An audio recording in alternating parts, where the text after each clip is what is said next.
ನಮಸ್ತೆ ಸ್ನೇಹಿತರೆ. ಶ್ರೀ ರಾಘವೇಂದ್ರ ಸ್ವಾಮಿಗಳು ಶ್ರೀ ವೆಂಕಣ್ಣ ಭಟ್ಟರಾಗಿ ಜನಿಸಿದರು. ಶ್ರೀ ತಿಮ್ಮಣ್ಣ ಭಟ್ಟ ಮತ್ತು ಶ್ರೀಮತಿ ಅವರ ಎರಡನೇ ಪುತ್ರ. ಶ್ರೀ ತಿಮ್ಮಣ್ಣ ಭಟ್ಟರು ಶ್ರೀ ಕನಕಾಚಲ ಭಟ್ಟರ ಮಗ ಮತ್ತು ರಾಜ ಕೃಷ್ಣದೇವರಾಯನ ಆಸ್ಥಾನದಲ್ಲಿ ವೀಣಾ ವಿದ್ವಾಂಸರಾಗಿದ್ದ ಶ್ರೀ ಕೃಷ್ಣ ಭಟ್ಟರ ಮೊಮ್ಮಗ. ಶ್ರೀ ತಿಮ್ಮಣ್ಣ ಭಟ್ಟ ಮತ್ತು ಅವರ ಪತ್ನಿ ಶ್ರೀಮತಿ ಗೋಪಿಕಾಂಬ ಅವರಿಗೆ ಗುರುರಾಜಾಚಾರ್ಯ ಎಂಬ ಮಗ ಮತ್ತು ವೆಂಕಟಾಂಬ ಎಂಬ ಮಗಳಿದ್ದರು.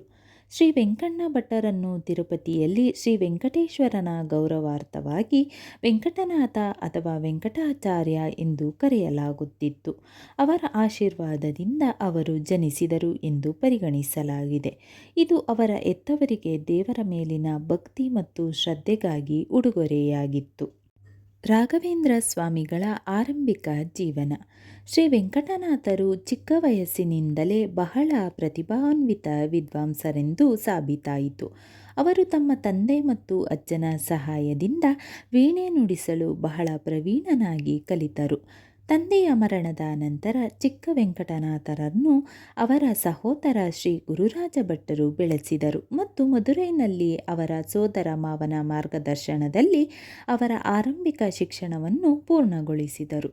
ಮದುರೈನಿಂದ ಹಿಂದಿರುಗಿದ ನಂತರ ಶ್ರೀ ವೆಂಕಟನಾಥರು ಅದೇ ವರ್ಷದಲ್ಲಿ ಶ್ರೀಮತಿ ಸರಸ್ವತಿಬಾಯಿ ಅವರನ್ನು ವಿವಾಹವಾದರು ಮತ್ತು ಅವರಿಗೆ ಶ್ರೀ ಲಕ್ಷ್ಮೀನಾರಾಯಣಾಚಾರ್ಯ ಎಂಬ ಪುತ್ರ ಜನಿಸಿದರು.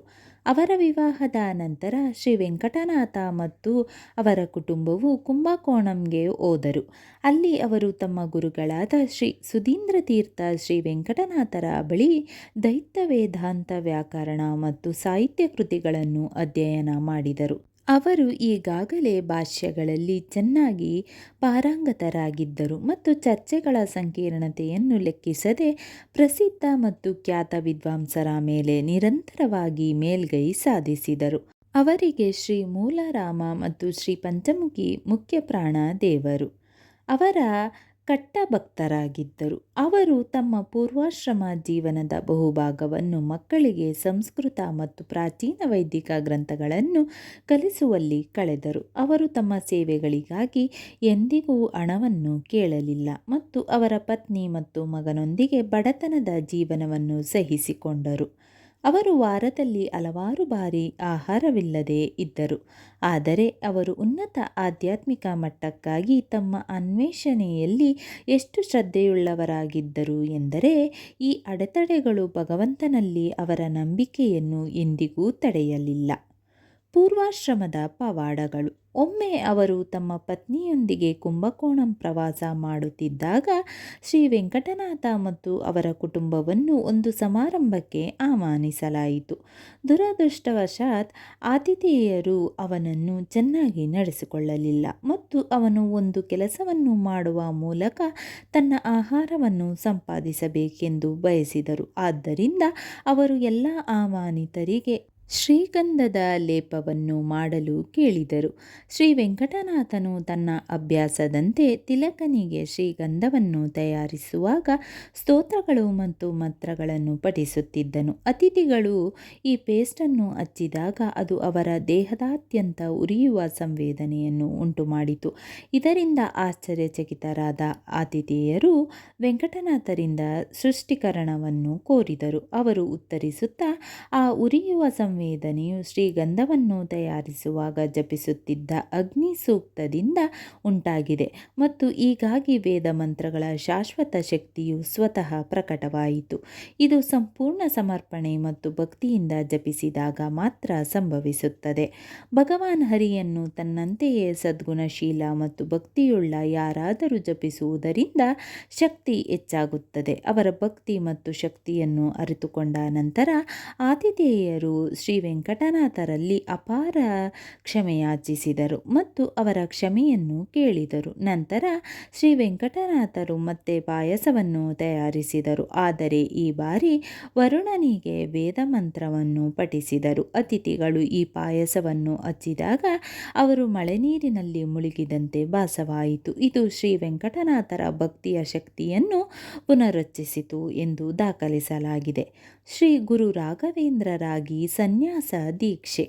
ಹೀಗೆ ಅವರ ಜೀವನವು ದೇವರ ಆರಾಧನೆ ಮತ್ತು ಮಾನವೀಯ ಸೇವೆಯಲ್ಲಿ ಕಳೆದಾಗ ಅವರ ಆಧ್ಯಾತ್ಮಿಕ ಗುರುಗಳಾದ ಶ್ರೀ ಸುಧೀಂದ್ರ ತೀರ್ಥರು ತಮ್ಮ ಗಣಿತಕ್ಕೆ ಉತ್ತರಾಧಿಕಾರಿಯನ್ನು ಹುಡುಕುತ್ತಿದ್ದರು.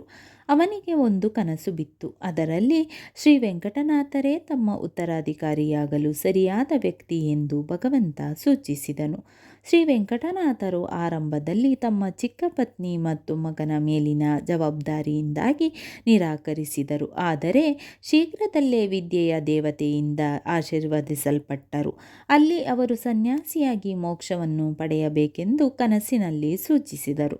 ಶ್ರೀ ವೆಂಕಟನಾಥರು ಇದನ್ನು ಶಕುನವೆಂದು ಪರಿಗಣಿಸಿ ತಮ್ಮ ಮನಸ್ಸನ್ನು ಬದಲಾಯಿಸಿಕೊಂಡರು. ಸನ್ಯಾಸ ದೀಕ್ಷೆಯು 1621ರಲ್ಲಿ ತಂಜಾವೂರಿನ ಪಾಲ್ಗುಣಿ ಶುಕ್ಲ ದ್ವಿತೀಯದಂದು ನಡೆಯಿತು. ದಕ್ಷಿಣ ಭಾರತದ ಪ್ರವಾಸ. ಶ್ರೀ ರಾಘವೇಂದ್ರ ಸ್ವಾಮಿಗಳು ದಕ್ಷಿಣ ಭಾರತದ ಪ್ರವಾಸವನ್ನು ಕೈಗೊಂಡರು. ದ್ವೈತ ತತ್ವಶಾಸ್ತ್ರವನ್ನು ಹರಡಿದರು ಮತ್ತು ರಾಮೇಶ್ವರಂ ಮತ್ತು ಶ್ರೀರಂಗನಂತಹ ಪ್ರಸಿದ್ಧ ಯಾತ್ರಾ ಕೇಂದ್ರಗಳಿಗೆ ಭೇಟಿ ನೀಡಿದರು. ರಾಮೇಶ್ವರಂನಲ್ಲಿ ರಾವಣನ ವಿರುದ್ಧ ಹೋರಾಡಲು ಲಂಕೆಗೆ ಪ್ರಯಾಣಿಸುವ ಮೊದಲು ರಾಮನೇ ಸ್ಥಾಪಿಸಿದ ಶಿವಲಿಂಗದ ಮೂಲವನ್ನು ಅವರು ಸ್ಪಷ್ಟಪಡಿಸಿದರು. ಈ ಸಂದರ್ಭದಲ್ಲಿ ರಾವಣನು ರಾಕ್ಷಸ ತಾಯಿ ಮತ್ತು ಬ್ರಾಹ್ಮಣ ತಂದೆಗೆ ಜನಿಸಿದ ಕಾರಣ ಅವನು ರಾಕ್ಷಸ ಎಂದು ಸ್ಪಷ್ಟಪಡಿಸಿದರು. ರಾವಣನನ್ನು ನಿರ್ಮೂಲನೆ ಮಾಡಲು ಪರಮಾತ್ಮನಾದ ರಾಮನು ಬ್ರಹ್ಮ ಹತ್ಯ ದೋಷಗಳಿಗೆ ಬದ್ಧನಲ್ಲ ಎಂಬ ಕೆಲವು ವಿದ್ವಾಂಸರ ಹೇಳಿಕೆಯನ್ನು ಅವರು ನಿರಾಕರಿಸಿದರು. ಅವರು ಕನ್ಯಾಕುಮಾರಿ, ತಿರುವನಂತಪುರಂ ಮತ್ತು ಮದುರೈಗಳಿಗೂ ಪ್ರಯಾಣ ಬೆಳೆಸಿದರು. ಅಲ್ಲಿ ಅವರು ತಮ್ಮ ಬಾಲ್ಯದ ಬಹುಪಾಲು ಸಮಯವನ್ನು ಕಳೆದಿದ್ದ ಪೂರ್ವಾಶ್ರಮ ಸೋದರ ಮಾವನನ್ನು ಭೇಟಿಯಾದರು.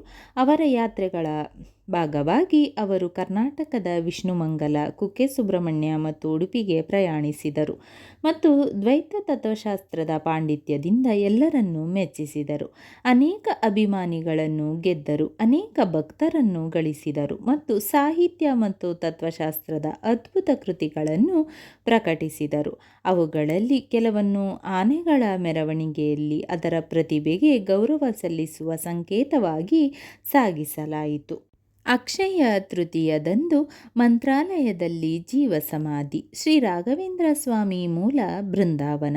1671ರಲ್ಲಿ ಶ್ರವಣ ಕೃಷ್ಣ ಪಕ್ಷದ ದ್ವಿತೀಯ ದಿನದಂದು ರಾಘವೇಂದ್ರ ಸ್ವಾಮಿಗಳು ಈ ಕಾರ್ಯಕ್ರಮವನ್ನು ವೀಕ್ಷಿಸಲು ನೆರೆದಿದ್ದ ನೂರಾರು ಭಕ್ತರಿಗೆ ಆತ್ಮವನ್ನು ಕಲಕುವ ಭಾಷಣ ಮಾಡಿದರು. ಆ ಭಾಷಣದ ಕೆಲವು ಉಲ್ಲೇಖಗಳು ಹೀಗಿವೆ.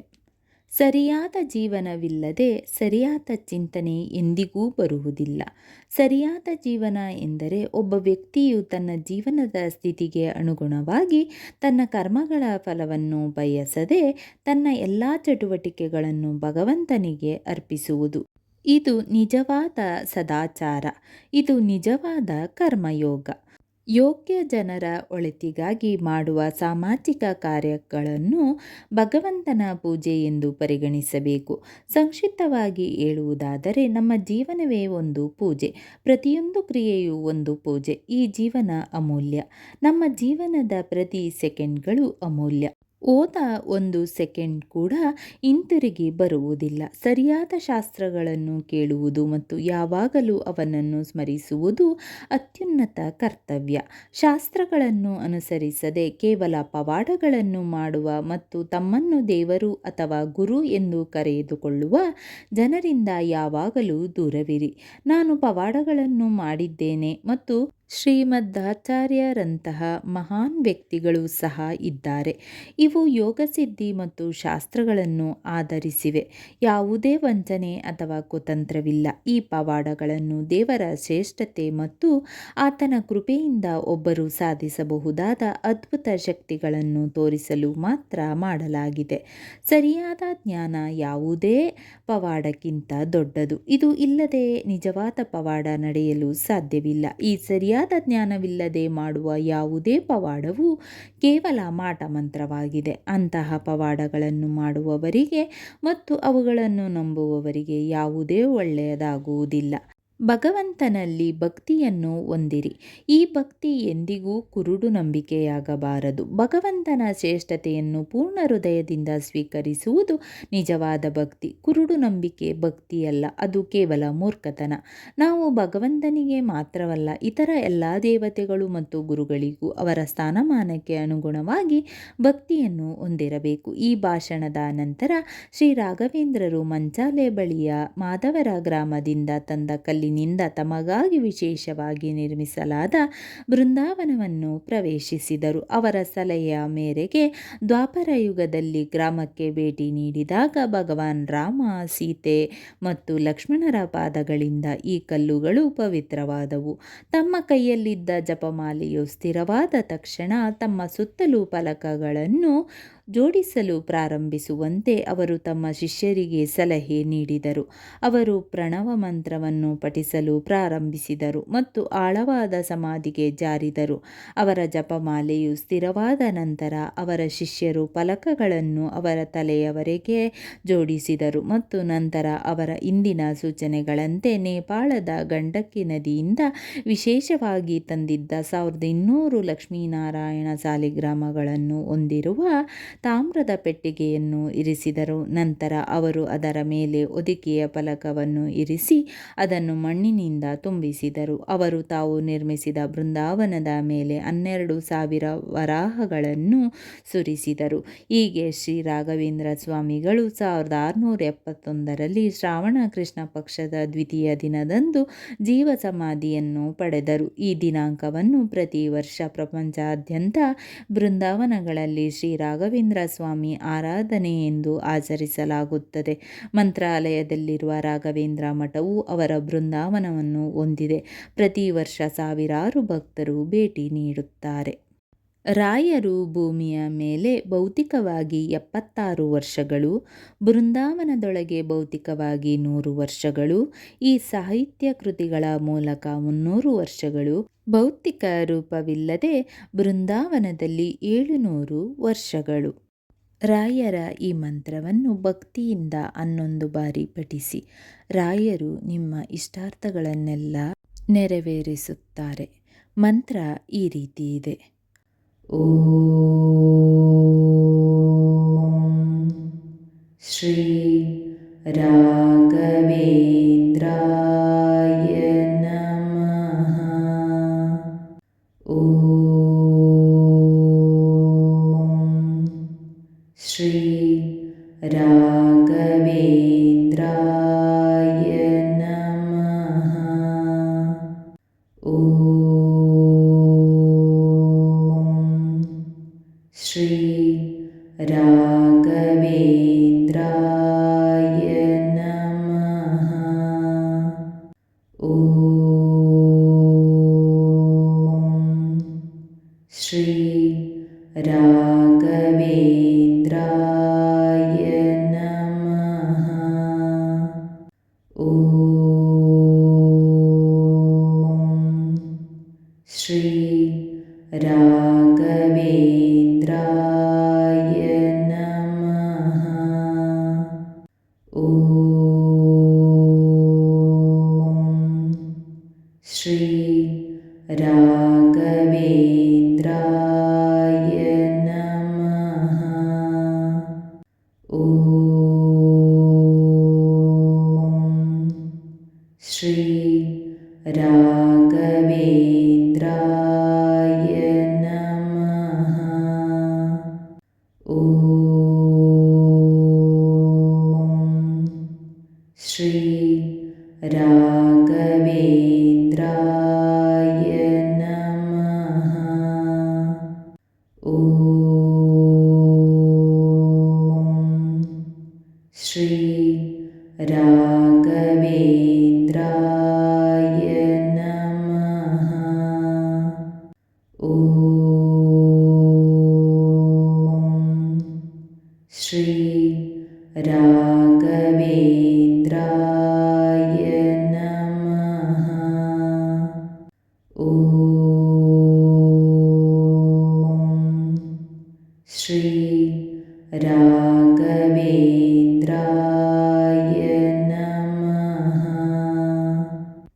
ಸ್ನೇಹಿತರೆ, ಈ ವಿಡಿಯೋ ಇಷ್ಟವಾದಲ್ಲಿ ಲೈಕ್, ಶೇರ್ ಆ್ಯಂಡ್ ಕಾಮೆಂಟ್ ಮಾಡಿ. ಮುಂದಿನ ವಿಡಿಯೋಸ್ಗಳಿಗಾಗಿ ಚಾನಲ್ ಅನ್ನು ಸಬ್ಸ್ಕ್ರೈಬ್ ಮಾಡಿ. ಧನ್ಯವಾದಗಳು.